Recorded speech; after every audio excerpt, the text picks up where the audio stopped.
আসসালামু আলাইকুম প্রিয় শিক্ষার্থীবৃন্দ, আশা করি সকলেই খুব ভালো আছো। আজকে আমি তোমাদেরকে অনার্স প্রথম বর্ষের তাপ ও তাপগতিবিদ্যা কোর্স হতে একটি প্রশ্নের সমাধান করে দেখাবো।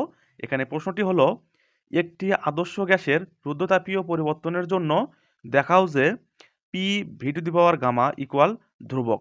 তো আজকে আমরা এই প্রশ্নটির সমাধান করব। তো এটা সমাধান করার পূর্বেই তোমাদেরকে একটা কথা বলে রাখতে চাই, যারা এখনও আমার গত পর্বের ভিডিওটি দেখো নাই, অবশ্যই তারা গত পর্বের ভিডিওটি দেখে আসবা, তাহলে আজকের এই সমাধানটি তোমাদের জন্য খুব সহজ মনে হবে। তো চলো আজকের সমাধানে যাওয়া যাক। দেখো, আমি এখানে লিখে রাখছি, স্থির আয়তনে গ্যাসের মোলার আপেক্ষিক তাপ সিভি হলে 1 মোল গ্যাসের তাপমাত্রা ডিটি পরিমাণ বাড়াতে ডিকিউ পরিমাণ তাপের প্রয়োজন হলে আমরা পাই। দেখো, এখানে লিখতে হচ্ছে সিভি ইকুয়াল ডিকিউ ভাগ হচ্ছে ডিটি। তো এখানে এই বিষয়টা আসলে কই থেকে আসলো বা এই বিষয়টা কি? আমরা কিন্তু একটা সূত্র জানি যে গ্যাসের মোলার আপেক্ষিক তাপের সূত্র কি? সি ইকুয়াল ডি কিউ ভাগ ডিটি।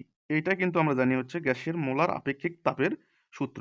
তাহলে এই সূত্র দিয়ে কিন্তু আমরা এখানে নিয়ে আসছি। দেখো, এখানে আমাদের নির্দিষ্ট করা আছে হচ্ছে স্থির আয়তনে গ্যাসের মোলার আপেক্ষিক তাপ। সেই জন্য আমরা এখানে কিনেছি সিভি। তাহলে এখানে সি এর পরিবর্তে সিভি নিলেই কিন্তু আমাদের কাজটা হয়ে যায়। ঠিক আছে? এর পরবর্তীতে আমরা কি করছি, দেখো ডি কিউটাকে আমরা রেখে দিয়েছি এবং ডিটি এখানে দেখো, এই ডিটি এখানে কি আছে, ভাগ আকার আছে না? ভাগ আকার আছে। এই পাশে যদি আমি পার করে দিই তাহলে কি হবে, ভাগটা এ পাশে আসলে গুণ হয়ে যাবে। দেখো, সিবি এর সাথে এই ডিটিটা এ পাশে এসে গুণ হয়ে যাবে। এখানে কি লিখছি, সিবি এই যে ডিটিটা এর সাথে গুণ হয়ে গেছে। ঠিক আছে? আশা করি এটা তোমরা সবাই বুঝতে পারছো, এখানে সমস্যা হওয়ার কোনো আহ, সম্ভাবনা নাই। এর পরবর্তীতে আমরা কি করছি একটু লক্ষ্য করো। দেখো, তাপগতিবিদ্যার প্রথম সূত্র হতে পাই। তাপগতিবিদ্যার প্রথম সূত্র কিন্তু আমরা সবাই জানি, সেটা হচ্ছে D Q equal D U plus P D V. ঠিক আছে? এইটা হচ্ছে প্রথম সূত্র। এখান থেকে আমরা দেখো লক্ষ্য করো, ডি কিউ যা আছে তাই রাখছি, ডি ইউ যা আছে তাই রাখছি, আর পি ডি ভি এর মান 0 করে দিয়েছি। কেন 0 করে দিয়েছি, এখানে সাইড নোট দেওয়া আছে। দেখো, স্থির আয়তনে ডিভি ইকুয়াল 0, অর্থাৎ আয়তন যদি স্থির হয়, ঠিক আছে, তাহলে তার পরিবর্তনটা কি হবে, শূন্য হবে। তাহলে আমরা ডিভি দ্বারা কি বোঝাচ্ছি যে তোমার এখানে আয়তনের কি হচ্ছে পরিবর্তন, আমরা ডিভি দ্বারা বোঝাই। তো যেহেতু স্থির আয়তন, তাহলে অবশ্যই এর পরিবর্তনটা শূন্য। ঠিক আছে? এই জন্য স্থির আয়তনের ক্ষেত্রে ডিভি ইকুয়াল টু 0 হবে। তাহলে ডিভি যদি, এই যে ডিভি 0 হয়ে গেলে এই পথ পুরোটাই কি শূন্য হয়ে যাবে না? তাহলে এখানে শূন্য হয়ে গেছে এখানে। তাহলে দেখো, এখানে আমরা কি করছি, এটা একটু সাজায় লিখছি, এই ডি ইউটাকে বামে রাখছি আর ডি কিউটাকে ডানে রাখছি। ঠিক আছে? এই দুটোই যেহেতু সমান, লিখতে পারি, সমস্যা নাই।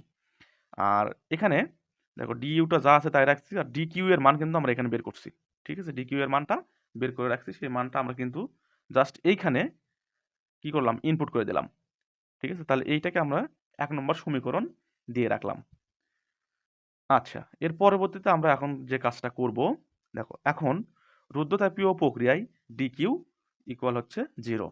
আসলে রুদ্ধতাপীয় প্রক্রিয়াটা কি, এটা তোমাদেরকে আগে জানতে হবে।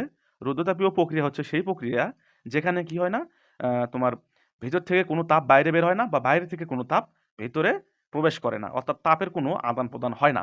তাপের আদান প্রদান না হইলে যে তাপটা আমরা ওখানে দিব, ওই তাপ কি থাকবে, স্থির থাকবে, যেহেতু আদান প্রদান হয় না, ভেতর থেকে বাইরেও আসে না বা বাইরে থেকে তাপ ভেতরেও প্রবেশ করে না, তাহলে পরিবর্তনটা কি হবে, শূন্য হবে।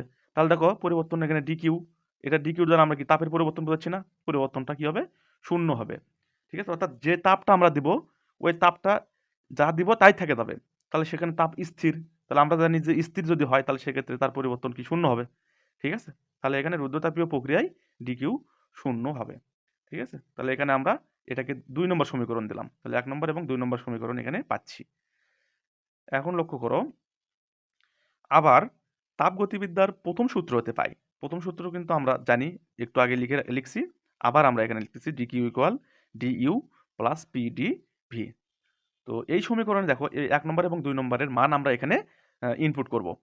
তো এখানে লক্ষ্য করো, আমি এই অংশটুকুকে প্রথমে লিখছি আর এটাকে পরে লিখছি। দেখো, ডি কিউ এর মান আমরা কি জানি, 0। ডি কিউ এর মান জানি হচ্ছে 0, তো আমরা এখানে 0 বসাই দিয়েছি। ঠিক আছে? আর এই যে ডি ইউ এর মান আমরা বের করছি, এই দেখো, সিভি ডিটি, সিভি ডিটি, আর পিডিভি যা আছে এখানে তাই কিন্তু থেকে গেছে। ঠিক আছে? আশা করি এই লাইনটা তোমরা বুঝতে পারছো। এটাকে আমরা 3 নম্বর সমীকরণ দিয়ে রাখবো। ঠিক আছে? আর সাইড নোটে তোমরা এখানে দিয়ে রাখতে পারো 1 ও 2 নং সমীকরণ হতে। ঠিক আছে? এটা সাইড নোটে দিয়ে রাখতে পারো, এটা তোমাদের ভালোর জন্য। আচ্ছা, এতটুকু করার পর আমাদের কাজ হবে আদর্শ গ্যাসের সমীকরণ যেটা আমরা জানি সেখান থেকে আমরা দেখো লিখব আদর্শ গ্যাসের সমীকরণ হতে পাই পিভি ইকুয়াল টু আরটি। এটা হচ্ছে আদর্শ গ্যাসের সমীকরণ, ঠিক আছে? এটা সবাই জানো যে পিভি ইকুয়াল টু আরটি আদর্শ গ্যাসের সমীকরণ। এগুলো আমরা কিন্তু ইন্টার লেভেলেই পড়ে আসছি, তাই এখানে এটা সমস্যা হওয়ার কথা না। এই যে সমাধান যেটা আমরা করতেছি, এখানে যে সূত্রগুলো ব্যবহার করা হচ্ছে, একটা সূত্র কিন্তু একেবারে কঠিন কোনো সূত্র না, জাস্ট এমনিতেই নর্মাল যে সূত্রগুলো আমরা ব্যবহার করি সেই সূত্রগুলোই কিন্তু এখানে কাজে লাগাচ্ছি, ঠিক আছে? তো এটা করার পর আমরা কি করব, এই যে আমরা মান পাইলাম, সমীকরণ পাইলাম, এইটাকে আমরা ব্যবকলন করব, ঠিক আছে? এটাকে ব্যবকলন করব। তাহলে আমরা এখানে দেখো লিখলাম হচ্ছে ব্যবকলন করে পাই, ব্যবকলন করে পাই, বা এখানে লিখতে পারো যে উভয় পক্ষে ব্যবকলন করে পাই। তাহলে এ পাশেও আমরা ব্যবকলন অপারেটর ডি দিয়ে গুণ করব, এ পাশেও ব্যবকলন অপারেটর ডি দিয়ে গুণ করব। দেখো এই যে ব্যবকলন অপারেটর ডি দিয়ে গুণ করতেছি এ পাশে, ওই পাশেও ডি দিয়ে গুণ করতেছি। তো এর পরবর্তীতে এখানে যে ব্যবকলনটা হয়েছে এটা কিভাবে হয়েছে, সূত্রটা আগে তোমাদেরকে আমি দেখাই দিই, তাহলে বিষয়টা এখানে আরো একেবারে ক্লিয়ার হয়ে যাবে, ঠিক আছে? তো দেখো এখানে আমরা সূত্র লিখে রাখছি ডি ভাগ ডি এক্স ইউভি, অর্থাৎ ইউভিকে এক্স এর সাপেক্ষে যদি ব্যবকলন করি সেক্ষেত্রে আমাদের সূত্র হয়, দেখো প্রথমে ইউ স্থির, ভি কে ব্যবকলন এক্স এর সাপেক্ষে ব্যবকলন, এরপর ভি স্থির, ইউ কে ব্যবকলন এক্স এর সাপেক্ষে, ঠিক আছে? এখানে কিন্তু আমরা জানি যে কার সাপেক্ষে ব্যবকলন করতেছি, মানে এখানে এক্স এর সাপেক্ষে ব্যবকলন করতেছি, এটা কিন্তু আমরা জানি, ঠিক আছে? তো সেই জন্য আমরা কিন্তু এই যে ডি এক্সটা লিখছি। তো এখানে যদি এরকম হয় যে কার সাপেক্ষে ব্যবকলন করতেছি সেটা আমরা জানি না, তাহলে সেক্ষেত্রে আমরা এই রাশিটা ব্যবহার করব, এই সূত্রটা ব্যবহার করব। দেখো ওই একই জিনিসই, দেখো এই যে শুধুমাত্র ডি এক্সটা কিন্তু যার সাপেক্ষে ব্যবকলন করতেছিলাম সেটা যেহেতু জানি না, ওই মানটা সেটা থাকবে না, তাহলে ডি এক্সটা কিন্তু নাই। দেখো এখানে ডি এক্স নাই, বাকিটা এটা যা আছে সেম আছে। এখানেও ডি এক্স নাই, বাকিটা যা আছে সেম আছে। অর্থাৎ ইউ স্থির, ভি কে ব্যবকলন, আবার এখানে বি স্থির, ইউ কে ব্যবকলন, শুধুমাত্র এক্সটা এখানে নাই, ঠিক আছে? তাহলে কার সাপেক্ষে ব্যবকলন করতেছি এটা যদি না জানি সেক্ষেত্রে আমরা এইভাবে কিন্তু লিখতে পারি, এটাকে আমরা আংশিক ব্যবকলনও বলতে পারি, ঠিক আছে? এভাবে আমরা কিন্তু এখানে কাজটা করব। তো দেখো এই একই সূত্র আমরা এখানে ব্যবহার করছি। এটা পি ভি, এটা কিন্তু ইউ ভি এর কাজ করতেছে না, দুটাই পরিবর্তনশীল রাশি। তাহলে দেখো আমরা কি করব, পি স্থির, এটা স্থির, আর এই ভিকে ব্যবকলন করতেছি এই যেটার মতো, ভিকে ব্যবকলন করতেছি, তারপরে প্লাস আছে প্লাস দিলাম, এবার ভি স্থির, এইটা যে প্রথম মান সেটাকে ব্যবকলন করতেছি। এরকম ভাবে কিন্তু আমরা এটাকে সাজাইতে পারি, খুব কঠিন কোনো জিনিস না এটা, আশা করি সবাই এটা বুঝতে পারতেছো। এবং এখানে দেখো তো এখানে কি করব, এই যে আর আর এখানে এখানে আসলে কি মান, আর হচ্ছে সার্বজনীন গ্যাস ধ্রুবক, এটা কিন্তু আমরা সবাই জানি। তাহলে গ্যাস ধ্রুবক যেহেতু, ধ্রুবক তো পরিবর্তন হবে না, তাহলে ওকে কি করব আমরা, এই ধ্রুবককে বাইরে নিয়ে এসেছি, আর এই ডিটা ব্যবকলন হচ্ছে টি এর সাপেক্ষে, তাহলে টি এখানে টির সাথে কি নিয়ে গেছি, ডিটা নিয়ে গেছি, ঠিক আছে? এই লাইনে আশা করি আর কারো সমস্যা নেই। এরপরে দেখো এখানে কি করছি, আমি ডিটিটা রেখে দিছি, ডিটিটা রেখে দিছি, এবং আর এটা আর এর সাথে গুণ আছে না, ডিটির সাথে গুণ আছে, তাহলে আমি যদি এ পাশে পার করে দিই তাহলে ভাগ হয়ে যাবে অবশ্যই কিন্তু। তাহলে এ পাশে পার করে দিচ্ছি, এটা কি হয়েছে, দেখো এই যে আরটা কি হয়েছে, এই যে অংশ, এই অংশের সাথে কি ভাগ হয়ে গেছে না, তাহলে এটা ভাগ হয়ে গেছে, আর ডিটি যা আছে সেটা আমরা একটু রেখে দিছি, ঠিক আছে? তাহলে ডিটি ইকুয়াল টু এই অংশটা কিন্তু আমাদের এখানে হয়ে গেছে, আশা করি এটা বুঝতে পারছো। এখন লক্ষ্য করো আমরা আর ইকুয়াল কি জানি, CP minus CV, R equal to জানি সিপি মাইনাস সিভি, এই প্রতিপাদনটাই আমি গত ভিডিওতে দেখাই দিয়েছি, ঠিক আছে? তাহলে যদি কারো সংশয় থাকে বা সমস্যা থাকে যে আর equal to CP minus CB কীভাবে হয়, অবশ্যই গত পর্বের ভিডিওটা তোমাদেরকে দেখতে হবে, তাহলে ওটা দেখে নেবা, ঠিক আছে? তাহলে আমরা আর এর পরিবর্তে সিপি মাইনাস সিবি এখানে বসাইতে পারি, আর এটা সাইড নোট দিয়ে দেবা। তাহলে এখানে পাইলাম হচ্ছে ডিটি এর মান পাইছি, ঠিক আছে? তাহলে ডিটি এর মানটা আমরা 3 নম্বর সমীকরণ যেটা পাইছি, দেখো 3 নম্বর সমীকরণ কি পাইছি, এইটা পাইছি না? এই সমীকরণে আমরা এই ডিটি এর মান, এই যে এই জায়গায় ডিটি পাইছি না, এই ডিটি এই জায়গায় আমরা কি করব, ওই ডিটি এর মানটা বসাবো। তাহলে আমরা লিখব 3 নম্বর সমীকরণ হতে পাই, ঠিক আছে? তাহলে 3 নম্বর সমীকরণ হতে যেহেতু পাচ্ছি, তাহলে দেখো এই যে সিবি আছে, আমাদের সিবি রেখে দিলাম, সিবি রেখে দিছি, এখানে ডিটি এর মান যেটা পুরোপুরি আছে সেই মানটা বসাই দিছি, প্লাস পিডিভি ছিল না, এখানে পিডিভি ছিল, পিডিভি এখানে লিখছি, ঠিক আছে, ইকুয়াল 0। তো এখন লক্ষ্য করো আমাদের এখানে কি কাজটা করছি, এটা একটু মনোযোগ দেবা সবাই। তো এইখানে আমরা যে কাজটা করছি সেটা হচ্ছে নর্মালি ভগ্নাংশের যে যোগ আমরা করি, সেই নর্মাল ভগ্নাংশের যোগটাই আমরা এখানে কিন্তু করছি, ঠিক আছে? তো দেখো আমি তোমাদেরকে একটু একটা এক্সাম্পল দেখাই, তাহলে এটা বুঝতে আরো সহজ হবে। আমাদের যদি এইরকম একটা ইয়ে থাকে, পদ থাকে বা রাশি থাকে, তাহলে আমরা সেক্ষেত্রে কি কাজ করি, এখানে কিন্তু এরকম করে লিখি এটাকে, উপরে এক্স যা আছে তাই থাকবে, আর নিচে এই যে ওয়াই যেটা, সেটা ওয়াই দিয়ে এটাকে গুণ করে দিই কিন্তু, প্লাস এখানে হচ্ছে এইটা দিয়ে, অর্থাৎ এটার হর যা আছে হর দিয়ে এটাকে গুণ করে দিই, আর নিচে যেটা আছে এটা কিন্তু লিখি। এটা কিন্তু নর্মালি আমরা যোগ করার ক্ষেত্রে লিখি। আশা করি এই যোগে কারো কোনো সমস্যা নেই। যদি সমস্যা থেকে থাকে তাহলে আমি তোমাদের বলবো ক্লাস 5 এর যে ভগ্নাংশের অঙ্কগুলো আছে সেগুলো তোমাদের দেখতে হবে। ঠিক আছে? এটা বিশদভাবে আলোচনা করার এখানে কোনো মানে কাজ নেই। তো এভাবে আমরা কিন্তু এটা করি। তাহলে দেখো ঠিক সেম ভাবে আমরা এখানে এই কাজটাও করব। দেখো এখানে আমাদের এই যে নিচের যে মানটা আছে সেইটা দিয়ে শুধুমাত্র আমরা এটাকে গুণ করে দেব। আর যে নিচে যেটা, এটা নিচে যা আছে তাই বসবে না। দেখো এখানে ওয়াই নিচে ছিল, ওয়াইটা কিন্তু নিচে বসে গেছে। ঠিক আছে? এখানে ওয়াই নিচে ছিল না, ওয়াইটা কিন্তু নিচে আছে, আর এই ওয়াইটা এটার সাথে গুণ হয়েছে। তাহলে এই মানটা কি থাকবে, নিচে আছে, এই দেখো নিচেই রাখছি, এবং এই মানটা এর সাথে গুণ হবে, তাই না? এটাই কিন্তু আমরা নর্মাল সূত্রে জানি যেভাবে আমাদেরকে ভগ্নাংশে যোগ করতে হয়।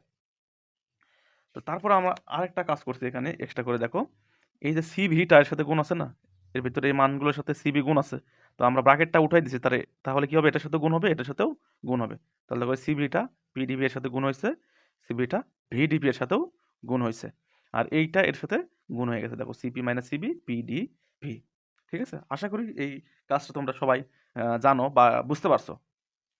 আচ্ছা, এর পরবর্তীতে আমরা কি করব, এই যে এখানে হর যেটা আছে এইটাকে আমরা এপাশে যদি পার করে দিই, তাহলে এপাশে ভাগ আছে, এপাশে এসে গুণ হয়ে যাবে। শূন্যর সাথে গুণ হওয়া মানে কি, তার মানও শূন্য হয়ে যাবে। তাহলে এটাকে আমরা উঠাই দিতে পারতেছি, অর্থাৎ এই পাশে পার করে দিয়ে আমরা এটাকে শূন্য করে দেবো। ঠিক আছে? এখন দেখো আমরা কি করতেছি, এই মান এইটুকু মান যেটা আছে সিবি পিডিবি যা আছে তাই রাখছি। দেখো প্লাস সিবি বিডিপি এটা যা আছে তাই রাখছি, এবং এখানে এই ব্র্যাকেটটা যদি উঠাই দেয় তাহলে এটা দিয়ে এটাকে একবার গুণ, এটা দিয়ে এটাকে একবার গুণ করতে হবে। তাহলে আমরা গুণ করে দিচ্ছি। দেখো CP PDB minus CB PDP. ঠিক আছে? এটা কিন্তু আমরা গুণ করে দিছি, ইকুয়াল আমাদের এখানে 0 থাকবে। তো এরপরে দেখো আমরা উভয়, ও সরি আরেকটা জিনিস দেখো এখানে কি হয়েছে, গুণ করে দেওয়ার পর এই যে সিভি পিডিভি আর দেখো সিভি পিডিভি এই দুটো কিন্তু একই মান, কিন্তু এদের চিহ্ন কি, প্লাস মাইনাস। এটার আগে প্লাস আছে, এটার আগে মাইনাস আছে। তাহলে প্লাস মাইনাসে কি কেটে যাবে না, একই জিনিস প্লাস মাইনাসে কেটে যাবে। তাহলে এইটা আর এইটা আউট হয়ে যাবে। ঠিক আছে? এই যে প্রতিপাদন আমরা করতেছি বা অঙ্ক লিখতেছি, এগুলোর ভিতরে আমরা কিন্তু কাটাকাটি করবো না এবং টান দেখি করবো না, কাটবো না, তাহলে দেখতে একটু খারাপ লাগে, অকাট লাগে। ঠিক আছে? তো এইটা কি করবো না, জাস্ট আমরা বুঝতেই তো পারতেছি কাটা যাবে, বাদ দিয়ে দেবো, কিন্তু কাটবো না। তাহলে এটা দুইটা পদ কি হয়ে যাবে, আউট হয়ে যাবে। থাকবে কি, সিভি ভিডিপি আর একটা সিপি পিডিভি, এই দুটো থাকবে। ঠিক আছে? দেখো এই দুটো কিন্তু আমরা এখানে লিখছি। ঠিক আছে? এখন উভয় পক্ষকে আমরা সিভি পিভি দ্বারা ভাগ করব। ঠিক আছে? সিভি পিভি দ্বারা ভাগ করি, এই যে এটার উভয় পক্ষ কি করব, ভাগ করে দেব। তাহলে দেখো কি হবে, আমরা যদি এইখানে এইটাকে কি করি, সিভি পিভি দ্বারা ভাগ করি, তাহলে কি থাকবে দেখো, একটু তোমাদের দেখাই। তাহলে এখানে আমরা কি করতেছি, সিভি ভি ডিপি এটাকে ভাগ করতেছি সিভি পিভি দ্বারা, তাই না? সিভি পিভি দ্বারা ভাগ করতেছি না, দেখো সিভি পিভি দ্বারা ভাগ করতে, তাহলে এখানে কি হবে দেখো তো, এই যে ভি আউট, তারপরে এই যে সিভি আউট, তাহলে থাকবে কি, ডিপি ভাগ হচ্ছে পি। তাহলে আমরা এখানে লিখবো না ডিপি ভাগ পি, ডিপি ভাগ পি লিখছি। দেখো এখানেও কিন্তু ডিপি ভাগ পি লেখা আছে। আর এখানে কি হবে দেখো তো, এখানে তো সিবি দিয়ে তো ভাগ করতেছি, সিবি তো কাটার কেউ নাই, তাহলে সিবি নিচে ভাগ আকারে থাকবে, এবং এখানে দেখো এই যে পি আর পি দুটো সমান, উপর নিচে কাটাকাটি যাবে, তাহলে পি আউট হয়ে যাবে। থাকবে কি, এখানে উপরে ডিবি থাকবে আর নিচে কি থাকবে, ভি থাকবে। ঠিক আছে? ইকুয়াল 0। আশা করি এটা বুঝতে পারছো, এগুলো সাধারণ গুণ ভাগ, এগুলো সমস্যা হওয়ার কথা না। এখন দেখো আমরা এর পরবর্তীতে লাইনে কি করছি, এটা যা আছে তাই রাখছি, এবং এই মানটা যেটা এটাকে গামা ধরে নিছি। ঠিক আছে? সিপি ভাগ সিভি এটাকে গামা ধরে নিছি, আর ডিবি ভাগ হচ্ছে ভি, এটা যা আছে তাই রাখছি। এখানে সাইড নোট দিয়ে দিয়ে দেবা যে সিবি ভাগ সিবি ইকুয়াল হচ্ছে গামা, এটা সাইড নোটে দিয়ে দেবা, তাহলে সেক্ষেত্রে ভালো হবে। আচ্ছা, এর পরবর্তীতে দেখো আমরা কি করব, এখানে সমাকলন করে পাই, উভয় পক্ষকে সমাকলন করব। ঠিক আছে? এখানে এটাকে সমাকলন করব। সমাকলন করলে কি হবে দেখো, আমি সমাকলনের সূত্র তোমাদেরকে আগে দেখাই দিই। দেখো সূত্রটা হচ্ছে এখানে এরকম, যে সমাকলন ডিএক্স ভাগ এক্স, অথবা এটা এরকমও থাকতে পারে, সমাকলন 1 ভাগ এক্স ইন্টু ডিএক্স, এরকম থাক বা এরকম থাক, যেভাবেই থাক আমরা এইটা সমান লিখতে পারি হচ্ছে লন এক্স, লিখতে পারি। ঠিক আছে? এটা সমান আমরা লিখবো হচ্ছে লন এক্স। তাহলে ওই সূত্র মোতাবেক এখানে সমাকলন করলে আমাদের মান আসবে হচ্ছে লন পি, কারণ এখানে কি ছিল দেখো এক্স ছিল, তাহলে এখানে আসছে হচ্ছে লন এক্স, ঠিক আছে। তাহলে আমাদের এখানে আসবে হচ্ছে লন পি, লন পি আসবে। আর এখানে দেখো তো গামা যা আছে তাই থাকবে, এবং এই যে ডি ভি ভাগ হচ্ছে ভি কে, এটাকে সমাকলন করলে এর মান আসবে লন ভি, ঠিক আছে। আর এইখানে শূন্যকে যদি আমরা সমাকলন করি, শূন্যকে সমাকলন করলে তার মান আসে ধ্রুবক, ঠিক আছে। শূন্যকে সমাকলন করলে ধ্রুবক আসে, কারণ শূন্যকে যদি আমরা সরি কোনো একটা ধ্রুবককে যদি আমরা ব্যবকলন করি তার মান কি আছে, শূন্য আছে, তাহলে শূন্যকে সমাকলন করলে তার মান ধ্রুবক আসবে, ঠিক আছে। তাহলে এখানে এই যে শূন্যকে আমরা সমাকলন করতেছি, তার মানে একটা ধ্রুবক আছে। দেখো এখানে এই যে কে আমরা কিনেছি, কে একটা ধ্রুবক ধরে নিছি, ঠিক আছে। তাহলে এখানে যেহেতু লনের মান আসছে সেজন্য আমরা এটাকে লন কে আকারে নিছি এগুলোর সাথে মিল রেখে। তো তাহলে আমরা এখানে লনকে নিতে পারি, ঠিক আছে। তো এর পরবর্তীতে এখানে কি হয়েছে দেখো তো, লন পি প্লাস এই যে গামা এখানে যে গুণ আছে, আমরা জানি যে লনের সামনে যদি কোনো সংখ্যা থাকে সেটা পাওয়ার হয়ে যায়, ঠিক আছে, অথবা পাওয়ারকে আমরা সামনে নিয়ে আসতে পারি। এটা কিন্তু আমরা সূত্রে, লনের সূত্রে জানি। লগ বা লনের অঙ্ক যারা করছো তারা কিন্তু এটা জানো। তো এখানে দেখো যেহেতু লনের আগে এটা আমাদের সংখ্যা আছে, আমরা এটাকে কি করব, পাওয়ার করে দিতে পারি। তাহলে দেখো লন ভি টু দি পাওয়ার হচ্ছে গামা, আর এখানে লন কে যা আছে এখানে তাই থাকবে, ঠিক আছে। তো এখন আমরা এখানে কি করছি দেখো তো, এই যে লন আছে এখানে, এখানেও কি আছে, লন আছে। তাহলে আমরা এখান থেকে লন কমন নিতে পারি। লন যদি কমন নিই তাহলে এই যে মাঝের প্লাসটা কি হয়ে যায়, গুণ হয়ে যায় না। লন কমন নিলে মাঝের প্লাস গুণ হয়ে যায়, তোমরা কিন্তু জানো। আবার এই যে লনকে ভেঙে দিলে গুণটা কি হয়ে যায়, প্লাস হয়ে যায়, ঠিক আছে। তাহলে এই যে আমি লন কমন নিছি আর এই মাঝের যোগটা এখানে কি হয়ে গেছে, গুণ হয়ে গেছে। তাহলে থাকলো কি দেখো তো, পি, আর এখানে লন কমন নিলে ভি টু দি পাওয়ার হচ্ছে গামা ইকুয়াল, এখানে আছে হচ্ছে লনকে যা আছে আমি তাই নিয়েছি। তো দেখো এখান থেকে এখানে আমরা আসি একটু, এই পাশের লন এবং এই পাশের লনকে কি করতে পারি, আমরা আউট করে দিতে পারি, সমান সমান, তাহলে কেটে দিতে পারি, ঠিক আছে। তাহলে থাকবে কি, P V to the power gamma equal হচ্ছে, এখানে থাকবে হচ্ছে কে, দেখো ওইটাই লিখছি, P V to the power gamma equal K. কেটাকে আমরা ধ্রুবক বিবেচনা করছি না, এই দেখো কে হচ্ছে ধ্রুবক যেটা লিখছি, তাহলে কেটাকে এখানে ধ্রুবক বিবেচনা করছি, এই জন্য এখানে লিখে দেবো, ব্র্যাকেট দিয়ে লিখে দেবো হচ্ছে কে ইকুয়াল ধ্রুবক। তো আমাদের কিন্তু সমাধানে এটাই দেখাইতে বলছে, ঠিক আছে। তো দেখো সমাধানে কিন্তু এটাই দেখাতে বলছে। দেখো এই যে একটি আদর্শ গ্যাসের রোধকতা পরিবর্তনের জন্য দেখা যাচ্ছে P V to the power gamma equal ধ্রুবক, আমরা কিন্তু এখানে সেটাই দেখাইতে পারছি, ঠিক আছে। এখানে কিন্তু সেটাই দেখাইছি। তো এতটুকু দিলে আমাদের উত্তরটা হয়ে যাবে। আশা করি এতটুকু যে কারো কোনো সমস্যা নেই।